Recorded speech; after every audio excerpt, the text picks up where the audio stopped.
Hello, online pipe community. Ethan, Parsimonious Piper here. Today we have another Parsimonious pipe. We're going to dive right into it. This week's Parsimonious pipe is a 2-star pipe by Lee Paul. Let's take a closer look. Now this time I'm showing you some before and after pictures because this one required quite a bit of cleanup. And I tried to get the white balance and focus, etc., as close as I could between the two without having to go to my light box. That's just a bit of a hassle. On the left, the uncleaned up version. On the right, cleaned up. From the outside, this bowl was not terribly dirty. It was a little bit dingy, but really not bad. The stem was lightly oxidized, nothing heavy.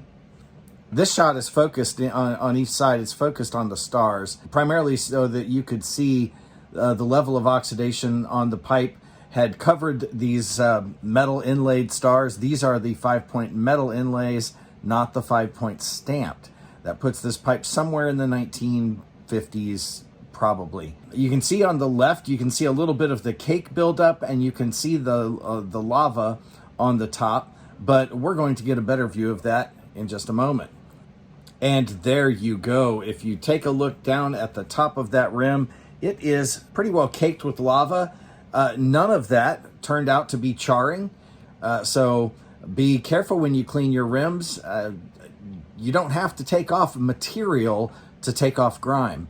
This I scrubbed with, I scrubbed it with some Murphy's oil soap. I set some Murphy's oil soap on top of it and let it kind of soak into that grime for a little bit, and then hit that with a scratchless scrub sponge. Took a little scrubbing, little elbow grease, but it all came off. And you can see I also reamed the bowl out. I do not ream back all the way to wood. I left a little bit of the carbon buildup inside there. I should probably take a knife around the edge and scrape a little more just to get it perfectly clean. But most of the real buildup was down at the bottom, and it was thick. Lots came out. But you can see the grain all the way around on the top.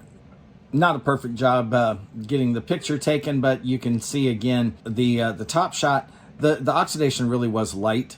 That just took an overnight soak in some of that Briarville oxidation remover liquid stuff. Works pretty well. I did test to make sure that these stars were the metal stars first, because a lot of oxidation removers will remove the paint if you have stamping on your stems. But you can see that the lava on top and the lower picture, all of that grain is clearly visible, and I didn't have to do anything like sanding the top of that where I'd risk rounding off the edges or removing any of the briar material. It came out pretty well.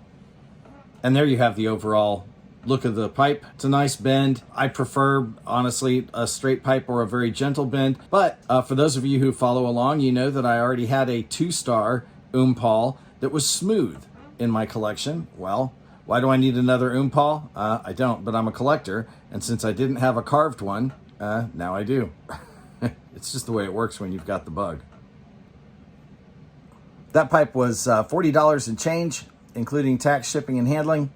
And that's right around my target. I really like to try and get them at 40. I try to cap it at 50. And this one didn't require a lot of work. Some of them do, even some of the ones that I've paid more for because they're a rare shape, that sort of thing. But 40 and change is not too bad for a nice little pipe. And it does smoke well. Oh, and for you, Sylvia,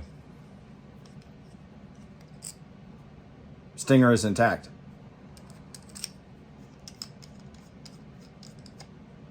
Smokes well with it.